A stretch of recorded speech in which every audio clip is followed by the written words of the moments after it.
भाई साहब क्या क्या खबरें चल रही हैं। कोई बोल रहा है एलटीसीजी हटने वाला है, कोई कह रहा है कि भैया हमारे देश का गोल्ड बिक गया है, ब्लूमबर्ग वालों ने बोला है। वैसे आरबीआई फिर क्लैरिफिकेशन दे रही है, ऐसा कुछ नहीं हुआ है। और मार्केट में एक अलग ही उथल पुथल तो मची हुई है, ये तो आप सभी को पता है।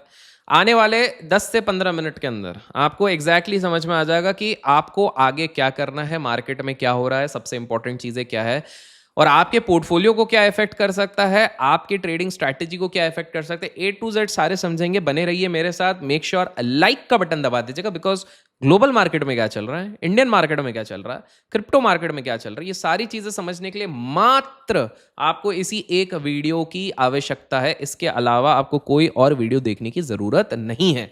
तो बढ़िया चाय की चुस्की लेते हुए अपन आज का ये वीडियो शुरू करते हैं। देखो, अगर आप समझना चाहते हो कि मार्केट में ये जो रोलर कोस्टर राइड चलते जा रहा है, चलते जा रहा है, चलते जा रहा है, इसको अपन नेविगेट कैसे करें, तो मैं उसको एक एक करके आपको पहले डिकोड करूंगा। सबसे पहली बात, अगर हम बात करें आज निफ्टी और सेंसेक्स के एक्शन, तो कोई एक 10 पॉइंट ऊपर बंद हुआ है, कोई 13 पॉइंट ऊपर बंद हुआ है। इसको सिंपल सा बोलेंगे फ्लैट क्लोजिंग। ऑल्दो मॉर्निंग की जब ओपनिंग हुई थी, उसने एक बियरिशनेस का साइन दिया था, एक ब्रेकडाउन होता हुआ दिखा था। काफी सारे लोग एक्साइटेड हो गए थे, सबको लगा था कि भैया पुट खरीद लो, पुट खरीद लो, पुट खरीद लो। जितने लोगों ने पुट खरीद लिया सुबह सुबह उठते ही, उनके पुट गल गए हैं और कहीं ना कहीं उनकी बैंड बज गई है। सिंपल सी बात है, एक्सेप्ट कर लो। बट आज के दिन हुआ क्या, देखो आज के दिन प्रेशर में मेटल जरूर है और हल्का फुल्का आईटी जरूर रहा। लेकिन आपको बता दूं, आईटी को भी अगर हम मोटा मोटी देखो, जो लीडिंग इसके हैवी वेट्स हैं, चाहे इन्फोसिस हो, चाहे विप्रो हो, चाहे टीसीएस हो, हार्डली इनने कोई ज्यादा वो दिया हुआ है। लेकिन ये सारी चीजें हो क्यों रही हैं, क्यों इतना सारा बवाल मच रहा है? क्योंकि इसका सीधा कनेक्शन यूएस मार्केट और वहां के फेडरल रिजर्व के रेट कट की अनसर्टेनिटी से आ रहा है। जब तक यूएस फेड रेट अपने इंटरेस्ट रेट्स को लेकर एक क्लियर सिग्नल नहीं देता है, तब तक फॉरेन क्लाइंट्स अपने आईटी बजट्स को बहुत ज्यादा टाइट रखेंगे और इसका डायरेक्ट इंपैक्ट हमारी आईटी कंपनीज के ऑर्डर बुक पे पड़ेगा, और ऑर्डर बुक पे पड़ेगा तो कहीं ना कहीं प्रॉफिट पे पड़ेगा, और प्रॉफिट पे पड़ेगा तो मार्जिन पे पड़ेगा। इन्फोसिस के साथ साथ टीसीएस एंड विप्रो जैसे स्टॉक्स भी इसी चक्कर में प्रेशर में आ गए।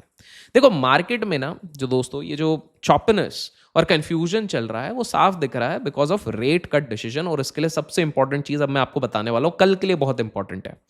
रूपी पेन और फ्यूल स्पाइक्स का डर है। मार्केट के कॉशियस होने का सबसे बड़ा रीजन है कल आने वाले आरबीआई के रेट कट का डिसीजन।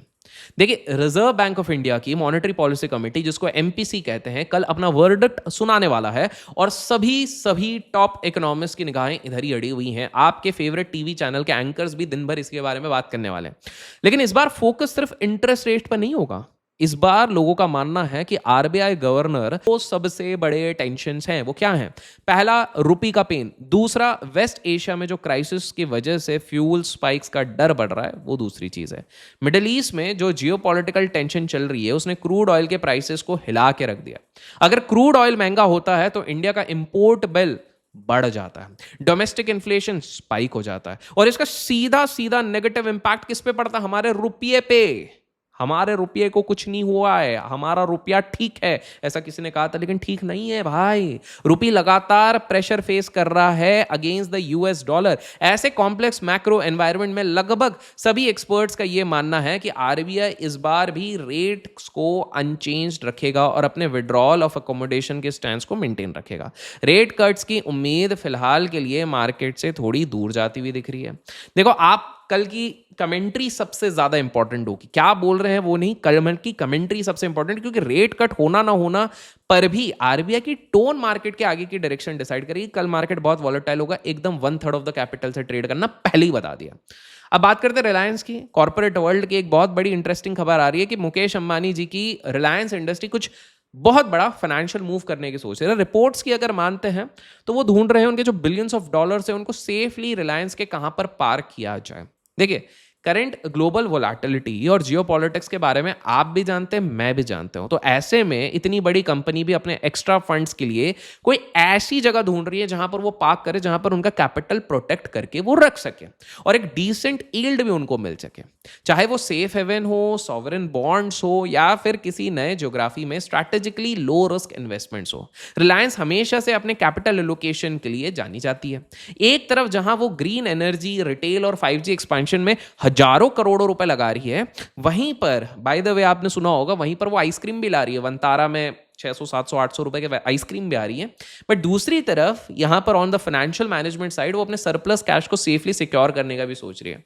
ये क्लियर इंडिकेटर है कि जब ग्लोबल मार्केट में अनसर्टेनिटी होती है ना भाई, तो इंडिया के सबसे बड़े बड़े स्ट्रॉन्ग कंपनीज भी डिफेंसिव होकर सेफ स्पॉट्स ढूंढने पे लगते हैं। लेकिन इन सारी सेफ्टी के बीच में ना एक स्टॉक है एकदम रॉकेट की तरह भाग रहा था आज, और वो है फिजिक्स वाला। जी हाँ, 18% इंट्राडे रैली था और 15% के आसपास, 15 साढ़े 15% के आसपास क्लोजिंग हुई है।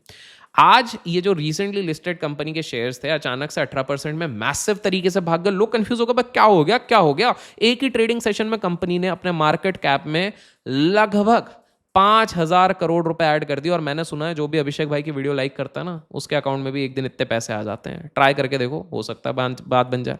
तो देखो इतनी तेजी वहां पर हुई कि इसने अपना 5 डे का लूजिंग स्ट्रीक खत्म कर दिया। लेकिन अचानक से ऐसी रैली हुई क्यों, समझते हैं। असल में कंपनी ने कल एक्सचेंज फाइलिंग में इन्फॉर्म किया कि वो अपनी लेंडिंग स्ट्रैटेजी को पूरी तरीके से रीस्ट्रक्चर कर रहे हैं।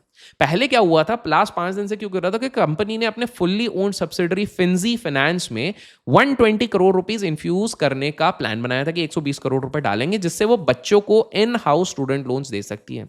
इस खबर से जो इंटरनल इन्वेस्टर्स थे ना, वो डर गए थे कि कंपनी यार फोकट का क्रेडिट रिस्क क्यों ले रही है, और स्टॉक 5 दिन में 18% गिर गया था। लेकिन अब फिजिक्स वाला मैनेजमेंट ने अपना डिसीजन रिवर्स कर लिया। उन्होंने अनाउंस किया है कि वो खुद लेंडिंग नहीं करेंगे, बल्कि regulated third party NBFC, non banking financial companies, वो भी रेगुलेटेड के साथ पार्टनर करेंगे। मैनेजमेंट ने कहा कि उनकी कोर स्ट्रेंथ है टीचिंग और कम्युनिटी बिल्डिंग। थैंक गॉड इनको समझ में आ गया कि ये दो उनकी स्ट्रेंथ है, और लेंडिंग का काम एक्सपर्ट्स पे ही उन्होंने छोड़ दिया। और इसी यू टर्न के चक्कर में बैलेंस शीट का जो रिस्क था वो वापस कम हो गया। और यही सेंसिबल कैपिटल एलोकेशन वाली बात बड़े इन्वेस्टर्स को बड़ा पसंद आ गई, और इस चक्कर में ये रॉकेट हो गया। लेकिन ये तो रॉकेट हुआ, लेकिन एक जगह गफला हो गया भाई साहब, बहुत बड़ा गफला हुआ है स्टॉक मार्केट में, बताता हूं। लेकिन उससे पहले क्रिप्टो मार्केट में क्या हो रहा है वो समझते हैं।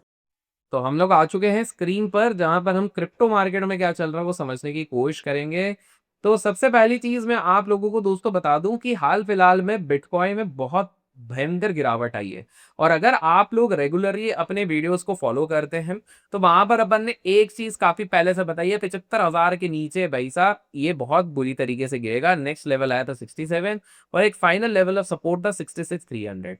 ये जो लेवल आप देख रहे हो आज, ये 62, 63, वहां से एक बाउंस दिया गया था। तो कहीं ना कहीं यहाँ पर आज हमने हमारे प्राइवेट जो क्रिप्टो लर्निंग ग्रुप है वहां पर भी कहा था कि एक छोटा सा बाउंस एक्सपेक्टेड है। वो बाउंस कहीं ना कहीं उस एक्सपायरी में जो कैप्चर किया गया 62,800 के आसपास, जहां तक मेरी नजरों से मैं देख रहा हूं, तो एक जोन है जिसको इसको वापस रिक्लेम कर लेना चाहिए। और बाय द वे, अगर आप भी उस क्रिप्टो ग्रुप का हिस्सा बनना चाहते हो तो डिस्क्रिप्शन में दिए गए लिंक से अगर आप अकाउंट खोलते हो, उसके बाद नीचे दिए गए फॉर्म से आप फिल करते हो तो फ्री में आपको उसका हिस्सा बनने मिलेगा। आप जाके चेकआउट करेंगे। डेल्टा एक्सचेंज के साथ सबसे बढ़िया बात है कि अगर आप स्कैल्पिंग करते हैं तो भाई आपको सबसे लोएस्ट फी पड़ती है। इनफैक्ट आपको 0 फी पड़ती है ओटीएम एक्सपायरी पे, फ्यूचर्स पे 0 एक्सिट फी पड़ती है, स्पॉट पे 0 एंट्री फी पड़ती है। तो मेरे हिसाब से इसलिए आपने देखा होगा मैक्सिमम बड़े traders at this point of time delta exchange पे ट्रेड कर रहे हैं। आपको डिग्री एक्सपायरी 2500 मात्र में आपको क्रिप्टो भी मिल जाता है। बट एक बार मैं क्लियरली आप लोगों को अब बता देता हूं कि बिटकॉइन और इथीरियम मुझे कहां जाते हुए दिख रहे हैं।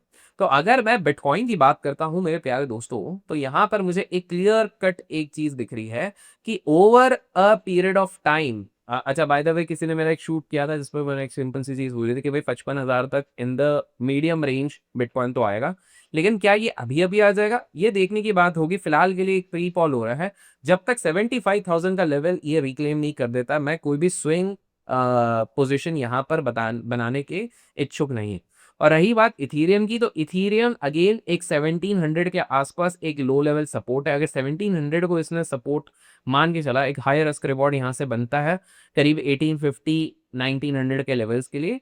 तो मेरे हिसाब से अगर जो रिस्की ट्रेडर्स है उनको यहाँ पर एक अच्छा ट्रेड मिल रहा है, बाकी लोगों को इसको अवॉइड करना चाहिए। तो इथीरियम और बिटकॉइन ही वो दो कॉइन्स है जिसपे मेरे हिसाब से अगर आपको ट्रेड करना है तो फिलहाल ट्रेड करना चाहिए, बाकियों को आपको फिलहाल अवॉइड करना चाहिए। और जैसे कि मैंने बताया, डेल्टा एक्सचेंज का लिंक आपको डिस्क्रिप्शन में मिलेगा, जाके चेकआउट जरूर कीजिएगा। तो गफले की अगर अपन बात करें तो भाई साहब सेबी ने एक ऑर्डर पास करा है, किसके अगेंस्ट? राजेश एक्सपोर्ट। जी हाँ, राजेश एक्सपोर्ट्स के शेयर होल्डर्स के लिए थोड़ा मातम का दिन था। राजेश एक्सपोर्ट्स का स्टॉक आज खुलते ही 5% के लोअर सर्किट पे चले गया। और ऐसा क्यों? क्योंकि सेबी का एक बड़ा इंटरम ऑर्डर आया। मार्केट रेगुलेटर सेबी ने हाल ही में कंपनी के खिलाफ कुछ स्ट्रिक्ट ऑब्जर्वेशंस निकाले थे और उनके अकाउंटिंग प्रैक्टिसेस और फाइनेंशियल डिस्क्लोजर्स को लेकर सीरियस सवाल किए थे। इस बार रेगुलेटर के एक्शन से मार्केट में पैनिक क्रिएट हुआ, क्योंकि बात की जा रही है कुछ 15 लाख करोड़ रुपए तक के आज तक के रेवेन्यू में कुछ गोलमाल था, फर्जी दिखाए गए थे। अब इंटरेस्टिंग बात है, ये स्टॉक ऑलरेडी लास्ट 5 साल में 80% गिर चुका है, लेकिन अलर्ट सिग्नल्स अब आने लग गए। देखो, कंपनी का तो ये कहना है कि सेबी का ऑर्डर सिर्फ एक कंफ्यूजन की वजह से हुआ और वो अपने जितने भी इन्वेस्टर्स हैं उनको आश्वासन दे रहे कि ऐसा कुछ नहीं हुआ है। वो कह रहे हैं कि अपने सारे रेवेन्यूज और अकाउंट डिटेल्स बिल्कुल उन्होंने प्रॉपरली डिक्लेयर किए हैं। उन्होंने इन्वेस्टर्स को एश्योर करने की ये भी कोशिश करी है कि कंपनी के बिजनेस फंडामेंटल्स बेहद स्ट्रांग है भाई साहब, आपको टेंशन लेने की जरूरत नहीं। लेकिन मार्केट ने तो भैया टेंशन में नेगेटिव रिएक्शन दे दिया। आपको समझना पड़ेगा, एक चीज बहुत इंपॉर्टेंट लेसन दे रहा हूं, आगे के लिए भी ध्यान रखना कि स्टॉक मार्केट में ना परसेप्शन और सेंटिमेंट ही सब कुछ होता है। जब तक सेबी के तरफ से इस मैटर पे कोई क्लीन चिट नहीं आ जाता, इस काउंटर में भयंकर वोलेटिलिटी होगी, तो जबरदस्ती गिरे हुए आम को चबाने के लिए मत घुस जाना भाई साहब, थोड़ा सा रुक जाना। अब बात करते हैं भैया एक बहुत बड़ा sector tech tech tech IT की तो बात कर ली, बट टेक एक जनरल की बात करें तो भैया ये एआई का जो बूम चल रहा है, क्या चल रहा है, इसको थोड़ा समझते हैं। देखो, आपको मैं बता दूं, टेक इंडस्ट्री में ना ले ऑफ का सिलसिला रुकने का नाम ही नहीं ले रहा। एक फ्रेश डेटा के हिसाब से नए टेक ले ऑफ शुरू हो गए हैं और नौकरियां जा रही हैं, और इसका सबसे बड़ा reason, as you guessed it correctly, artificial intelligence, AI है। एआई तेजी से जॉब मार्केट को खा रहा है। एक तरफ यूएस फेड की रेट कट की अनसर्टेनिटी और वहीं हायरिंग आउटलुक की वजह से कहीं ना कहीं लोगों के अंदर कि भाई मेरी जॉब रहेगी कि नहीं रहेगी, उसकी अनसर्टेनिटी हो गई। लेकिन पिक्चर कुछ और ही है। देखो, एआई कंपनीज में आज भी इन्वेस्टर्स ना ब्लाइंडली इन्वेस्ट कर रहे हैं। मतलब साइड लाइंस में इतने बड़े बड़े इन्वेस्टर बैठे हैं, वो ब्लाइंडली इन्वेस्ट कर रहे हैं। आए दिन 2 डेक तो मेरे पास खुद आए थे एआई बेस्ड कंपनीज के।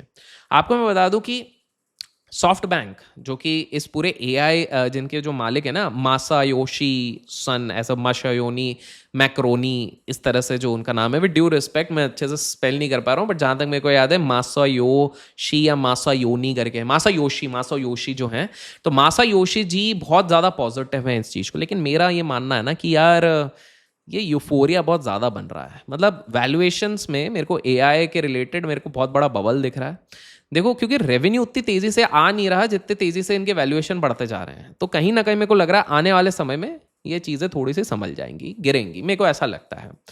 बाय द वे, एक और चीज़ हो रही है जो सेंट्रल बैंक्स के हिसाब से देखनी पड़ेगी, और वो है भैया गोल्ड में बहुत भयंकर तरीके से खरीद रहे हैं। देखिए, जब भी स्टॉक मार्केट हो गया, टेक मार्केट हो गया, क्रिप्टो मार्केट हो गया, करेंसी मार्केट हो गया, यहाँ पर जब भी टेंशन होती है ना, तो दुनिया के जो सबसे बड़े फाइनेंशियल इंस्टीट्यूशंस होते हैं वो क्या करते हैं, वो चुपचाप गोल्ड इकट्ठा कर लेते हैं। लेटेस्ट रिपोर्ट के अनुसार ग्लोबल सेंट्रल बैंक्स ने अप्रैल के महीने में लगभग 17 टन गोल्ड खरीदा है। 17 टन। इस नए गोल्ड रश को लीड कौन कर रहा है? 2 कंट्रीज। कौन सी हैं? पोलैंड और चाइना। ये कंट्रीज एग्रेसिवली अपना फॉरेन एक्सचेंज रिजर्व डाइवर्सिफाई कर रही हैं ताकि यूएस डॉलर पर उनकी डिपेंडेंसी कम हो सके। लेकिन लेकिन लेकिन लेकिन हमारे देश के लिए एक दूसरी खबर है। इस पूरे ट्रेंड में एक ट्विस्ट है कि हमारा अपना आरबीआई इस बार साइडलाइंस पे है। यानी अप्रैल में आरबीआई ने कोई भी फ्रेश गोल्ड बाइंग नहीं करी है, जबकि पिछले कुछ सालों में आरबीआई गोल्ड का एक बहुत बड़ा बायर रहा है। सेंट्रल बैंक्स का लगातार गोल्ड को एक्यूमुलेट करना एक बहुत ही क्लियर कट सिग्नल दे रहा है। क्या दे रहा है कि ग्लोबल लेवल पर बहुत बड़े बड़े पॉलिसी मेकर्स ये मान रहे हैं कि जियोपॉलिटिकल टेंशंस के कारण इन्फ्लेशन और लंबा खिंचेगा, ग्लोबल रिसेशन आ सकता है, और इसलिए गोल्ड हमेशा, जो कि एक अल्टीमेट सेफ हेवन माना जाता है, वहां पर ये लोग अपना पैसा लगा रहे हैं। तो अगर सेंट्रल बैंक्स इतना गोल्ड बाय कर रहे हैं तो आम इन्वेस्टर को भी अपने पोर्टफोलियो में थोड़ा सा हिस्सा रखना चाहिए कि नहीं चाहिए?